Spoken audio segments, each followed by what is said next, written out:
1971पासून आजपर्यंत ही mystery unsolved आहे.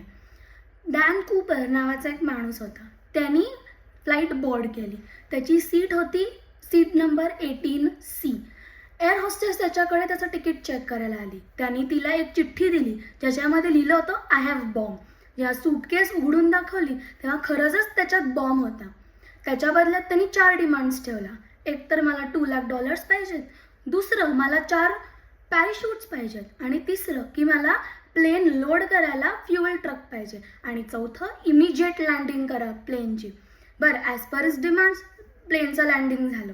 त्यांनी सगळ्या पॅसेंजर्सला बाहेर पाठवून दिलं, फक्त क्रू मेंबर्सला आत ठेवलं.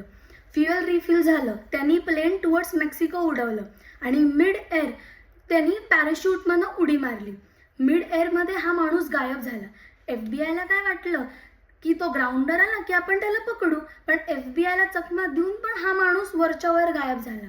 त्यांनी उडी मारली. बरं, त्यांनी जिथे उडी मारली तिथेही रेस्क्यू ऑपरेशन्स करण्यात आले, पण कुठेच त्याचा पत्ता नाही.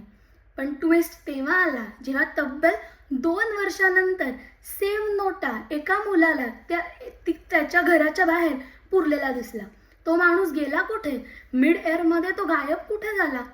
आणि FBI अजून याचा शोध करते.